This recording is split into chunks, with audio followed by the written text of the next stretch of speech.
Well, there's the title. It's already given it away. It's a secret of successful leadership. That title's intended to kind of attract people to be interested in what will I have to say about that. Well, this has been a great weekend. I know the church didn't specifically sponsor the event or the leaders put it in place, but so many here were involved in the event of the weekend where the men met together and looked at the theme about being transformed by the renewing of your mind, as Paul said to the Romans. And following that in Romans chapter 12, there are lots of duties and changes and challenges that are listed, which we looked at over the weekend, including, down near the end, those who lead, with diligence. That's part of that. And also imagine, after a session like that, the attendees, some of them whose consciences are tender, who maybe are touched by the challenges given to us by those speakers, would come home as fathers and husbands, as elders, as deacons, as teachers of how many young people do you all have here? I had to move over to the other bench. There were so many of them. Y'all know these seats are more expensive than the ones in the back. They're better seats, aren't they? Yeah. But anyway, that these men would come back from those sessions challenged to address the world, our battle with sin, the growth of these young people, the challenge to convert the city of Austin, based on the efforts of this church here. Things like that. And there's leadership required. And so I offer this title, The Secret of Effective Leadership. I have taught leadership courses. I recently retired from Georgia Tech and was part of a teaching program there where we would go out and mainly teach engineers who are not the most people-oriented, but try to teach them some of the skills of leadership. I don't mean to offend the engineers. I've been staying with Pat and Elise, and thank you for that hospitality. We've had, this will be hard to believe, but he really opened up. He came out of his shell. We've had a lot of discussions over the weekend. Anyway, all that to say, when we talk about leadership, it's often the case that we'll kind of ask the question, what is a leader? It's kind of a conversation starter in these sessions, and there'll be lots of ideas about what a leader is. In our culture, we've tended to associate leadership with positional authority, if y'all know what I mean by that. That I'm the president, I'm the vice president. Maybe I'm an elder, maybe that's our idea of leadership in the churches. You must have the position that goes with that. I think, first of all, Jesus debunked that pretty much in Mark 10, Matthew 20, when James and John were determined to have the right and left hand positions. And I don't think Jesus had any more hands than the left and the right hand. But they wanted those exclusive opportunities to be in positions of power. And Jesus ended by saying, no, that's not it. The Son of Man did not come to be served, but to serve, to give His life for a ransom for many. If you want to be greatest in the kingdom, you'll be servants of all. So there's something different about leadership in the kingdom. Something different. And I don't know, there are lots of different leadership definitions that come from the world. Mostly political leaders or corporate leaders, maybe military leaders. And maybe there's something to be learned about influencing people from that. But I want to present to you this morning, I think there's a much simpler secret, single secret. There may be other skills involved, a secret of leadership in the kingdom. And I will take a look at this passage, which talks about our King. You could do a concordance search for the term leader. It's found, I think, 200 and something times in the Bible, 260, it doesn't really matter. Sorry, 164. I just consulted my notes here. And not as many in the New Testament, but they're almost all bad, in the New Testament in particular. Blind leaders of the blind is an example of that. The leaders of the Jews were those who were plotting to take Jesus' life. So that's not the best picture. In the New Testament, leadership in the church has different words like shepherd or head, that have a lot more, it seemed to me, more expressive content about the relationship between the leader and those led. But here's a passage that does seem to be referring to leadership here. Let's see if I can figure this out. The Lord says to my Lord, sit at my right hand. You see there? That looks like a position of leadership, doesn't it? The right hand of God Himself. Until I make your enemies your footstool. The Lord sends forth from Zion your mighty scepter, the symbol of leadership. Rule. There's one of our words of controlling people, making things happen through other people. Those are some of the definitions of leadership, by the way. Rule in the midst of your, wait. This has to do with enemies, punishing enemies. In fact, this is Psalm 110. I think the psalm that's quoted the most often in the New Testament. This is a psalm of victory, of kind of military conquest. Read on in the psalm near the end and you'll see that the heads of nations are executed and dead bodies lie around as a result of this victory of the king. This is not talking about how you rule in the kingdom. This is talking about Jesus' judgment over his enemies.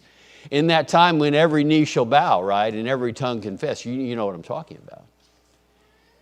But here, still, in the next verse, is the secret of leadership in the kingdom. Your people will offer themselves freely or willingly on the day of your power in holy garments. Isn't that the secret? Think about how leaders are described in the New Testament. Are husbands told to make your wife submit, rule over your wife, head the wife as Christ heads the church? That verb isn't the way it's worked. Y'all know what I mean by that. How is the husband-wife relationship carried out? Well, no, wives submit to your husbands. Husbands love your wives. That's the other side. And you know, there are commands where it says, submit to those who rule over you in the Lord, for they watch in behalf of your souls, Hebrews 13:17. Who is that written to? Is it saying to the elders, make sure they submit to you? No, by implication it's saying, no, you be watching in behalf of their souls, as those who must give an account, for example. You see the difference there? This submission of those led is kind of a key thing. And you don't really find in the Bible, while they're submitting and ruling mentioned, it's not given to those who are the rulers, it's given to those who are led. And so, what is the secret of successful leadership? You may even see in this phrase, it says the people offer themselves willingly. Now I know some of the translations say they're volunteers. That's in English, it seems it softens some of the reference. In particular, this reference. Have you heard of a free will offering? Those are the same words, kind of rearranged a little bit. Free will offering. What's that? That's a sacrifice. You give something up, you dedicate it to someone else. You understand that? I think the reference to that free will offering is implicit in this phrase. It's a kind of a rare phrase. I found it 2 more times in this particular construction in the Old Testament. One is an interesting story in Nehemiah chapter 11, where they were trying to get things going again in Jerusalem, get the business and commerce and all of that done. And the people who had returned from captivity were very anxious to get back to their homes and farms and get the crops going, But the leaders were in Jerusalem and they needed some people to help populate the city. And here was the solution. The leaders of the people lived in Jerusalem and the rest of the people cast lots to bring 1 out of 10 to live in Jerusalem to the holy city, while 9 out of 10 remained in the other towns. I think it was maybe you were unlucky if you got picked to be one of the 10. Is that the way this reads to you? That is, somebody had to give up being at home, give up, sacrifice to come to the city. Verse 2, and all the people blessed, the people blessed all the men who willingly offered. There's our phrase again, offered themselves. You see, there was a sacrifice made. There's one other reference, and that's the one I want to look at for the rest of our time. And that is in the story of Deborah and Barak in Judges. You remember that story? It's kind of described in more or less clinical terms, if I can say it that way, in chapter 4. The narrative of the story, including, the chariots and Jael killing Sisera, those things. It's kind of a... But then in chapter 5, there's a song, a poem, by Deborah and Barak. Although she references herself in first person, I think it was his inspired song. Deborah was a prophetess, and she wrote this song. And so I take what she wrote as kind of God's inspired message to us about that victory of Barak over the Canaanites, Jabin and Sisera, who was the captain of Jabin's army. It says this, beginning in chapter 5, verse 2, this is the song, this is the way the song began. When leaders lead in Israel, when the people willingly offer themselves, bless the Lord. And I want to explore this story and how this story describes how people willingly offer themselves. But the good news is this, I'm kind of done. We've covered the secret of successful leadership, right? And it is that people offer themselves willingly. I understand you do more to qualify yourself as a leader, but that's it. And I say to you that are led by these shepherds here, or those of you that are taught by teachers, or those who have parents who are leading you and helping, the secret of their leadership is your submission. And so we're done. We do have a little more time, and so we'll squeeze in another lesson, but change the title, and it will be, how do people offer themselves willingly? Because that really is the secret. And really that's the message for most of us, isn't it? Who serve under shepherds, who study under teachers, and who are part of families in which there are leaders who are charged to help us. Here's the story very quickly. I hope you're familiar with it. I won't cover all the details, though I love the details. I'm sorry about that. And that will probably stretch the time a little because I'll just not be able to resist adding in a little detail here or there of how this fits in with some other Bible detail. I am just fascinated by the Kenites, for example. But I won't go into that. But it's an interesting story that spans really almost the entire Old Testament. Anyway, so enough of that. So here's the deal. It's about 100 years after Joshua's conquest. And you can kind of look at the beginning of chapter 4 to see these details. There was a spiritual apostasy. And Ehud was dead, and I think there's something significant about that. Ehud and Shamgar seem to me like lone rangers. You know what I mean? They didn't seem to rally bunches of people to battle. They seemed to kind of take care of themselves, take care of their enemy kind of on their own. Ehud with his special dagger, left-handed Benjamin. See, I'm getting into it. I've got to stop doing that. But lots of fun details. Kids, you got to just love the Judges stories. You have to. And I know it's a dark book. And maybe it's not appropriate for me to get all giddy about the details because it's not a fun message in the end. But there are a lot of details. It seemed to me always strengthens my faith and inspiration to see how these stories are so intricately linked with the rest of the Old Testament and the message of God, even though Carl, it doesn't end very well, does it? But anyway, sorry. So when Ehud was dead, the children of Israel again did evil in the sight of the Lord, chapter 4, verse 1. And I would add to that something Deborah mentions over in chapter 5, verse 8, that they chose new gods, as if there was anything new about that, but they were actually in idolatry. And so, you know the cycle of Judges. The Lord sold them into the hand of Jabin, king of Canaan, who reigned in Hazor.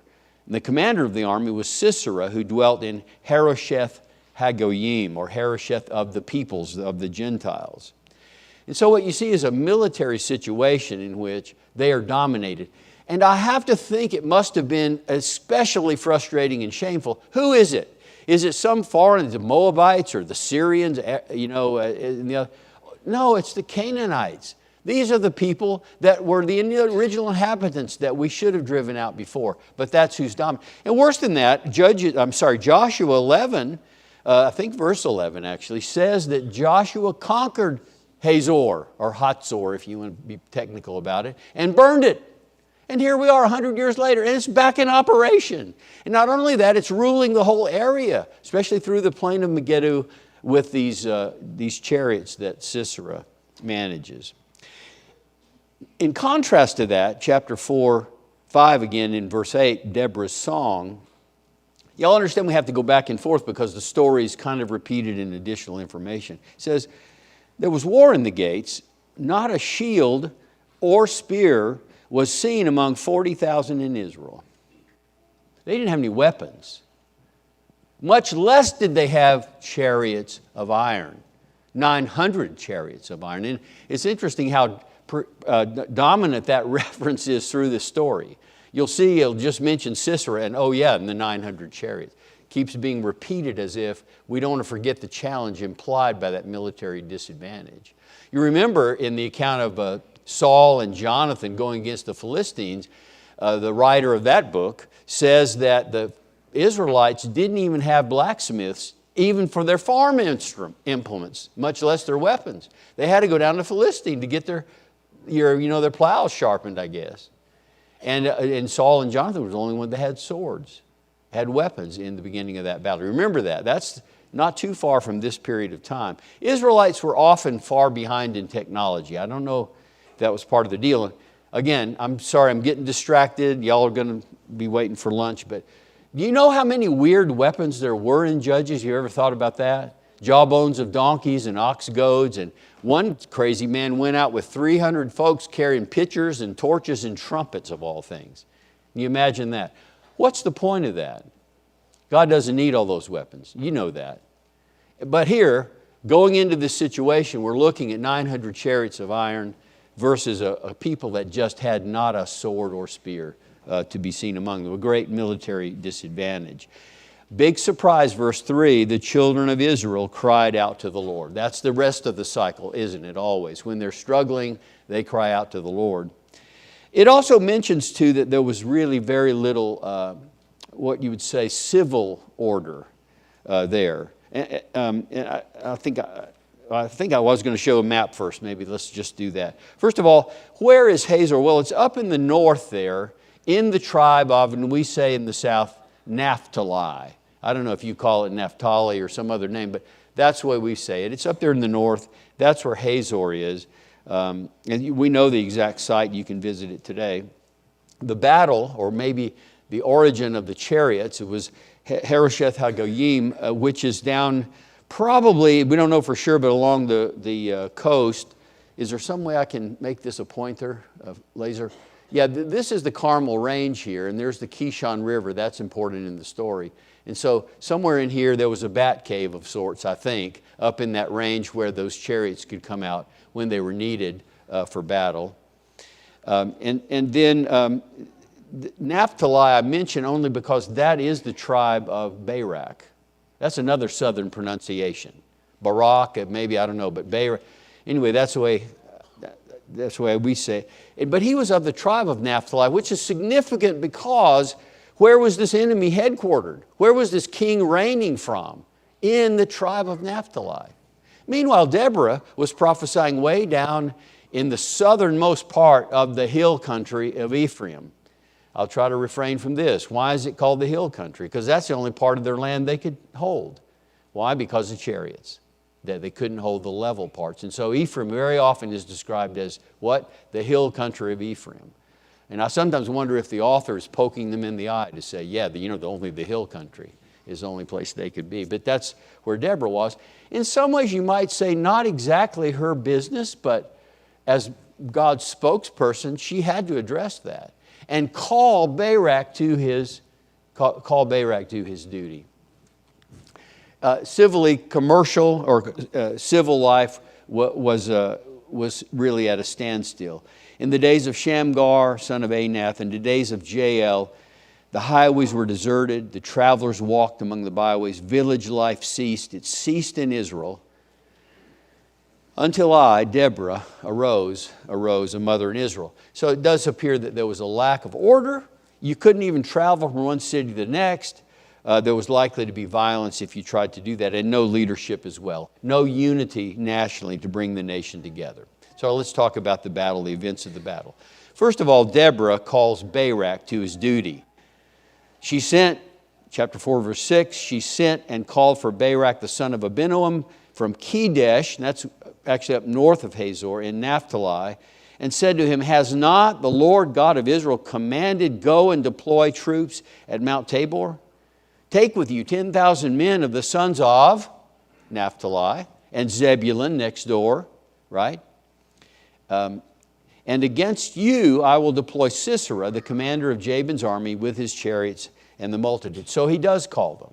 And 10,000 men came to Tabor. Here's a picture of Tabor today. I don't know how similar it would have been at the time. It's a conical mountain, kind of out on a very broad plain. Now think about chariots. Where do they operate? In the plain, in the flat area. Think about mountains. Well, that's where the Israelites gathered. And if I was going to face these 900 chariots of iron, I'd probably be on the very top of that thing. Maybe behind a rock or something, where I'm thinking, okay, I'm safe from these chariots. Because they do operate in the flat area below. And I'll say something else about the 10,000 men climbing up on. I don't think you could hide them.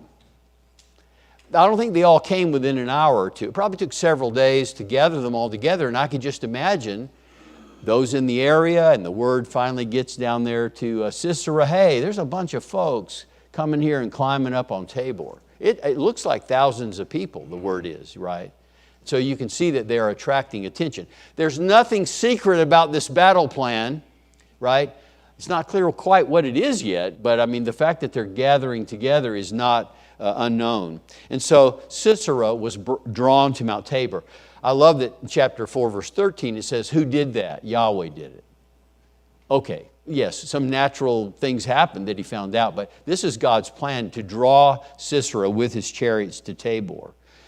And then, chapter 4, verse 14, Deborah said to Barak, up for this day, this is the day the Lord has delivered. Has not the Lord gone out before you? I'm not sure how this works, but we're going to find out that Barak kind of came down the mountain, which think about that. Would that seem like a good plan? You got your men up there in the safety of the mountain. You got the chariots down in the plain where they operate the best. What would be your idea of a plan? Would it be to charge down the mountain into the flat area? Not mine. And you kind of sense now that this idea of the people offered themselves willingly in the sense of sacrifice, that kind of gathers some meaning from the notion that they don't have much of a chance going down to that valley. You see that? And yet they were willing to do it. We'll read about them in the song in just a minute. Maybe Deborah was just an unbelievably accurate meteorologist. That could be the way this worked. And maybe she saw these clouds forming. We'll find that was the secret of the battle. And she said, okay, about now, go. Maybe by inspiration, she said, this is the way it's going to work. But at her command, Barak and those men of Israel charged down into the mouth of those chariots. And it says in chapter 4, verse 15, that Yahweh routed Sisera. Chapter 4 doesn't explain how that happened. So God won? Yes.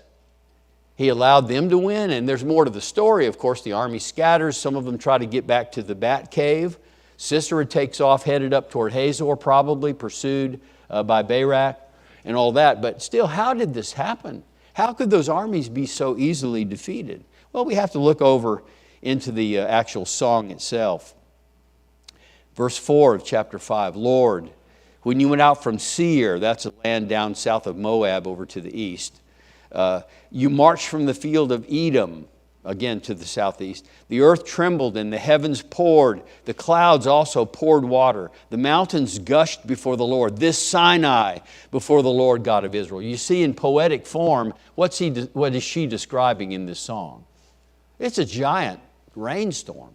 Thunderstorm, actually, like Sinai shaking and quaking, right? And it's almost as if the armies of the Lord have come in the sky and just dumped tons of water.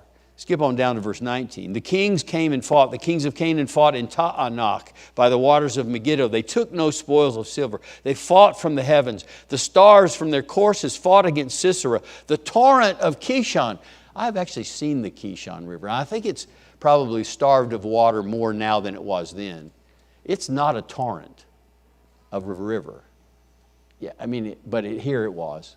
Here it was because of what God had done in this storm. That ancient torrent, the torrent of Kishon, oh my soul, march on in strength. The horse's hoofs pounded, the galloping of steeds and all that. You can kind of piece together from this poetic language that the storm and the lightning and the thunder flooded the river and frightened the horses. You can kind of hear the hoofs of the horses that are panicking, maybe going off in different directions. And now what had been an enormous asset, those 900 chariots of iron, were just a liability. They were stuck in the mud. The horses were going crazy. And that explains why Sisera jumps out of his chariot to escape. You know, if he was able, you'd think he'd drive his chariot as fast as he could to get away from the coming destruction, but he couldn't. He had to escape. So God fought this battle. And very similar to the other stories in Judges, like the one of Gideon that follows, and Jephthah and others, there are things that God does to bring about this victory. And Sisera escapes, and you know this story, as he's moving up to try to get back to Hazor, perhaps he stops on the side to the tent of Heber, the Kenite, who's married to Jael. And she gets him to go to sleep with some milk and so on, and then puts a tent peg through his temple and kills him. How do the people offer themselves willingly in this story? It's a fun, dramatic story, but what do you see, and what can we find really in chapter 5 that describes how, perhaps because they had called out to the Lord, and perhaps because Deborah had answered and said, God has given them into your hand, right? The people responded with 10,000 volunteers to go into what seemed like a suicide mission, right? To launch themselves down that mountain into the valley. Does God ever call us to things that seem like overly challenging? That's what I mentioned before. We got to get all these young people to heaven. Is that a challenge? And sometimes they're not even in the best situation. We're going to have to help them with that. The elders are looking at this whole church, and they're going to give an account for your souls one day. That's their job, is to help you get to heaven.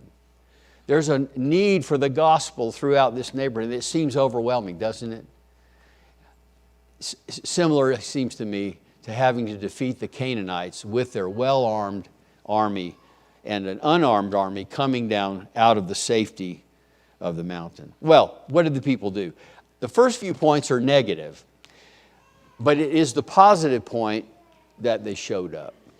They just came and showed up. And I'll start maybe with the last part of verse 15 in chapter 5. Among the divisions of Reuben, there were great resolves of heart. Why did you sit among the sheepfolds to hear the piping for the flocks? The divisions of Reuben have great searching of hearts. Do you get the impression that they didn't come? They sat among the sheepfolds. But they thought about it. Their conscience perhaps even bothered them that they didn't show up to participate. Do you see that in there? They had great resolves of heart, but they didn't do anything about that. So there may be initiatives that your leaders here have said, you know what, we really need to do this. It's good for the souls of the group here. It's good for the work of the church, for the building up of the body of Christ, equipping the saints for the work of the ministry and all of that. You know, the first thing to do is just show up. And I think a lot of times we think, boy, yeah, I hope they do well. I'm thinking about them. My prayers are with them, but I'm not there. I'm not a participant. Somehow it's not a part of what I think I need to do in service to God. That's the secret of successful leadership, is people who show up. And then there's a triad, Gilead, which is, as you know, over on the eastern side of the Jordan. Reuben, Gad, probably related to the area where Gad is, stayed home. And essentially 3 different Hebrew words are used for this. Stayed home is one translation. The idea there, they're settled, their abode. And maybe the reference beyond the Jordan is they stayed where it was safe. I'm not taking any chances here. I'm going to stay where I'm comfortable, right? Beyond the Jordan, where I'm out of trouble, where nothing bad or difficult or uncomfortable will happen to me. Dan remained with the ships. The idea there is that perhaps their sense of sojourn, and this must be the southern Dan, because that's, you know what I mean by that. Dan eventually migrated, because that had the coastline there.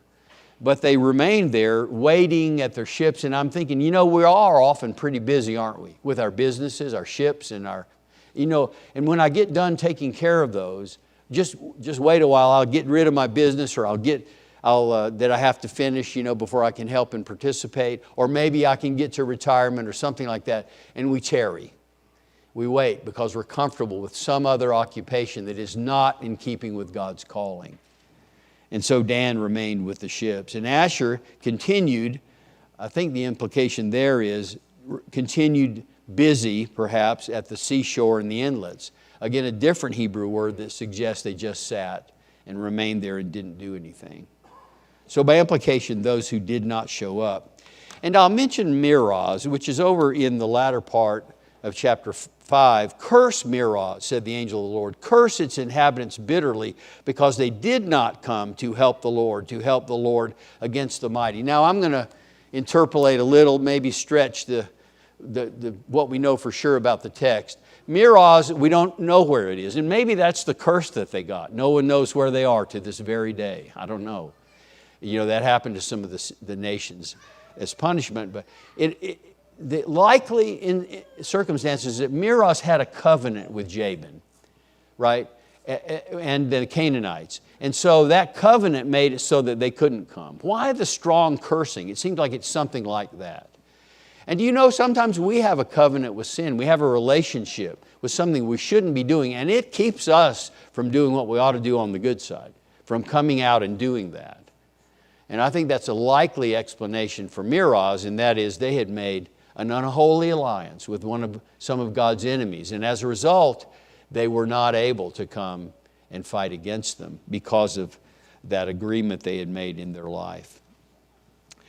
Okay, a little more positive picture. And I would say the second element of offering ourselves willingly is bring and use what you have.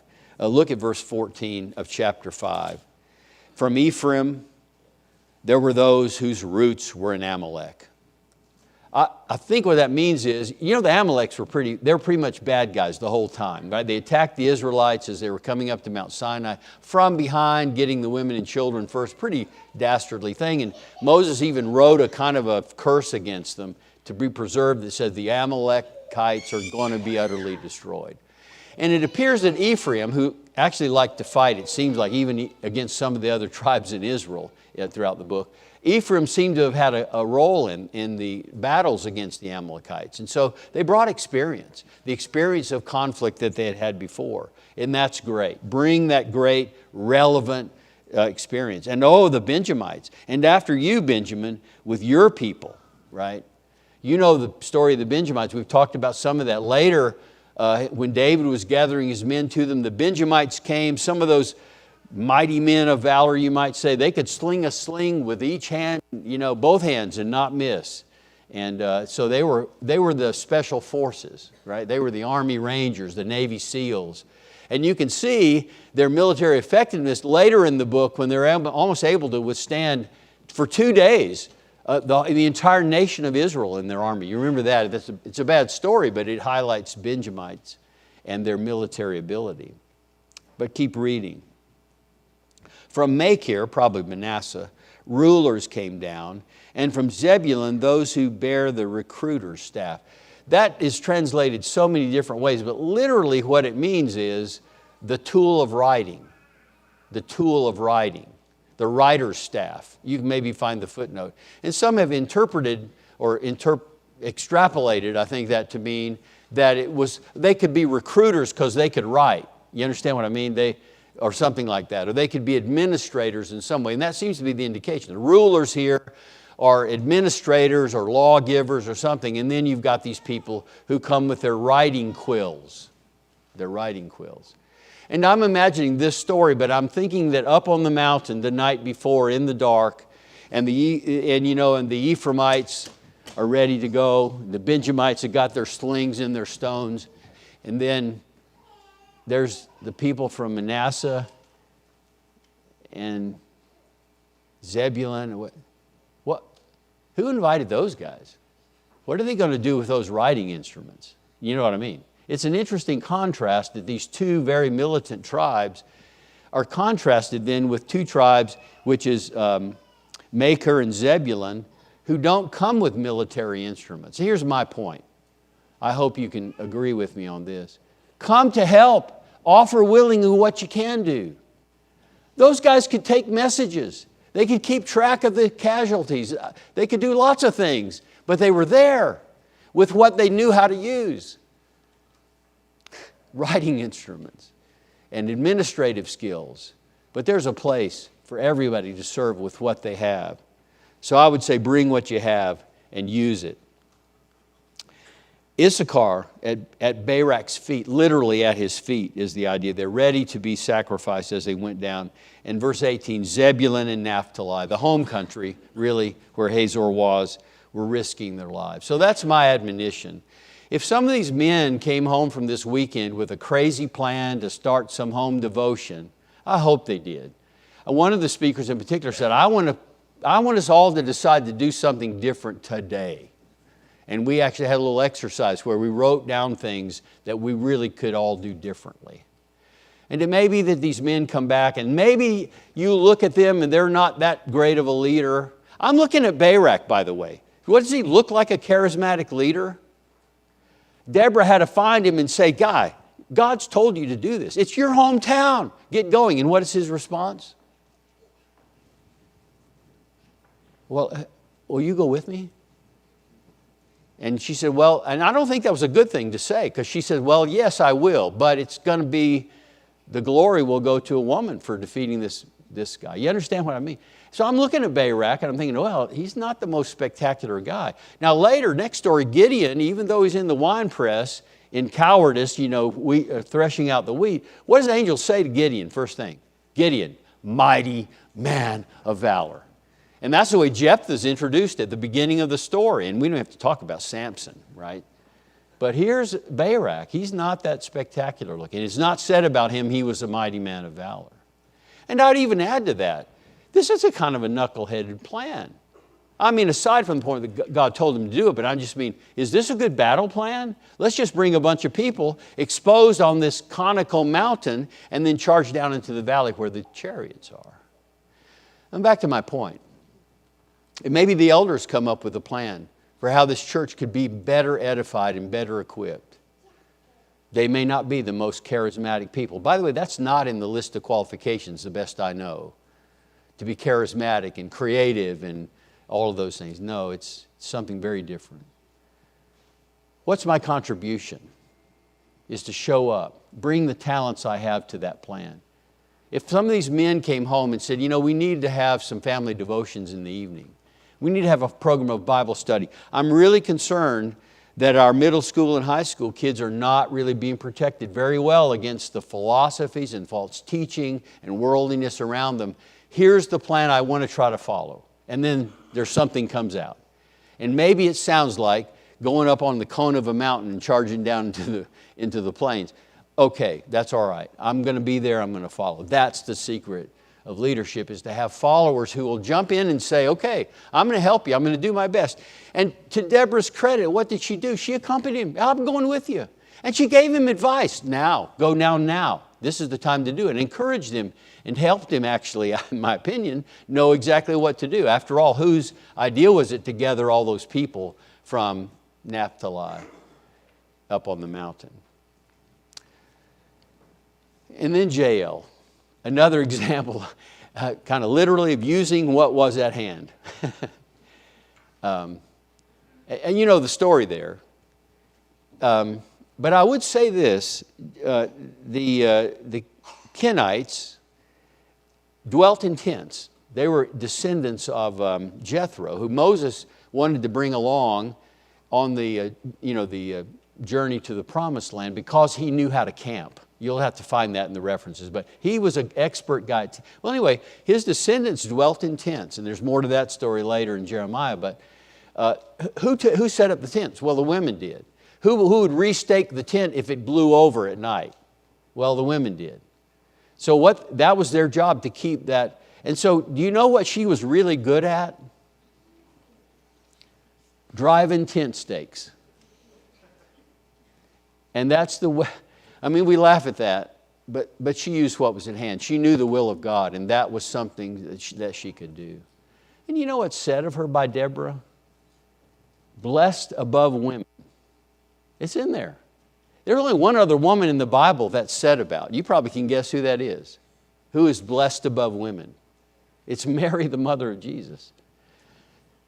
I mean, this is by inspiration. So what she did is she brought the skills that she had, as odd maybe, and as maybe not as useful as we might think it is. As each has received the gift, use it. Serve one another as good stewards of God's varied grace. Whoever speaks is one who speaks oracles of God. Whoever serves is one who serves by the strength that God supplies, in order that in everything God may be glorified through Jesus Christ. And then from the text we studied yesterday and the day before, having then gifts differing according to the grace that's given us, let us use them. If prophecy, let's prophesy in proportion to our faith. Or ministry, let us use it in our ministering. He who teaches in teaching, exhorting in exhortation, he who gives with liberality, he who leads with diligence, he who shows mercy with cheerfulness. I have one more point, and that is to be a leader maker. It may be, and I think sometimes we look at the story of Deborah as kind of like, is that an exception where God had a woman in a leadership position? I think it's just the opposite, my opinion. The chapter is a little bit of a parody, an explanation of what happens when men don't step up to their leadership roles and women have to take it over, or at least push them into what they should be doing. Let that not be said among us men.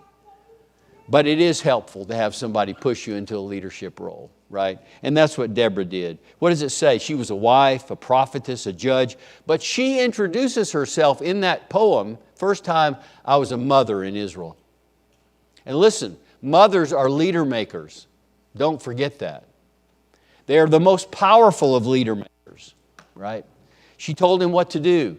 She called him up and said, listen, it's your territory. You're the leader. Go take care of this kind of thing. And in the New Testament, we can see leader makers, beginning with the Savior himself, who found 12 men who didn't show much promise at all, didn't appear to have a lot of talent, had a lot of flaws that had to be kind of addressed over time. And yet he turned them into leaders, those pillars of the church in the first century. Barnabas found this Saul fellow who's kind of questionable because of his past persecution of the saints. And he vouched for him.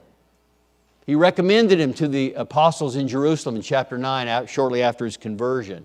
And he went and got him, went and brought him back to Antioch as that church was growing and there were a great many teachers there. And think of Lois and Eunice, who brought up Timothy to be the powerful evangelist that he was. Guess what? With Paul's help as a leader maker as well. I'll just tell you a quick story, and this is not uncharacteristic, but it's a little bit long. But when I was being considered to be an elder, and I'll tell you, you know the people who helped me the most see what I was and what I wasn't? It wasn't the men. It wasn't the elders. Maybe it should have been, I don't know. That's not my point. It was the mothers at Embry Hills. It was, I mean by that, the ladies who had watched me grow up and said, you know, Marty, here are some things you need to work on. This is how you come across. And of course, my initial reaction is, no, I don't. But they were right. I needed that. I needed some strong woman to say, has not God called you to take over this job? And some of them had been my Bible class teachers as a child, but much more important was their support of me and the challenge and the correction that they could give me. That's a leader maker. There are leader makers here. Some of you who are rearing children, some of you are teaching children, and some of you are close and desperately needed advisors to the men who are the leaders in the various roles. She said, I will surely go with you. Although, of course, maybe not the best evidence of Barak's courage. I think another thing is that when we see anyone doing something valuable in the work of the kingdom, we lend our shoulder to the wheel. 1 Corinthians 16 is, I wish I knew more what was behind this particular story. But he says, I urge you, brothers, you know the household of Stephanas were the first converts in Achaia, that they have devoted themselves to the service of the saints. Be subject to such as these. That's kind of offering ourselves willingly, isn't it? What were they doing? I don't know. Were they elders? Well, no, I don't think so. But they had some particular project which was very worthwhile. And he says, be subject to such as these and to every fellow worker and laborer. And even Phoebe is described this way, you know. It says, look, I commend you to her who is a servant of the church in Cenchrea, that you may receive her in the Lord in a manner worthy of the saints and assist her in whatever business she has need of you. For indeed she's been a helper of many and myself also. So in addition to being leader makers, that is growing and advising leaders, you may just look around and say, hey, there's already some leaders doing some good things. And it may not be in some organized church-sponsored fashion, but it's somebody who could use some help and they're doing really good work. Let me join in and be submissive to them and their plans and their leadership, because that's what makes a leader. The people offered themselves willingly. That's the kingdom. That's the kingdom that Jesus rules. And really, show up, use the skills you have, be a leader maker. But as I think about that, the whole sense of being, offering ourselves willingly in earthly things, doesn't it seem to you that that's really a picture of God's work generally? He doesn't come in with guns blazing and say, obey me or else. We're always offering ourselves willingly to God. This is a small model, really, of my willingness to submit to God, who doesn't have flaws as a leader, right? But who does sometimes have plans that are not exactly obvious. They may not seem like they'll work, but He's the creator of the universe, and I'll willingly submit to that. Willingly offering, that is, as a sacrifice, myself to His leadership. This morning I want to invite you to do that if you haven't done it yet. To offer yourselves willingly, and I mean that in terms of a living sacrifice, as those terms suggest, to the God of the universe. Because He is the master you want to serve, who has your best interest, or who is destined for victory, just as surely as Barak was destined for victory because he followed God's commands. I know that the things are ready here. If you need to be immersed for the remission of your sins, that's God's plan. As counterintuitive as you think it might be, offer ourselves willingly to be submissive to His commands. And I'm imploring you this morning to do that. If you understand all that's needed to submit to God in that obedience, I would encourage you to do that. But there may be other ways in which all of us could be better in the way that we support our leaders, build leaders and support them in the work that they have to do. Whatever you need to do, publicly or privately, I would encourage you to come as we stand and sing this song.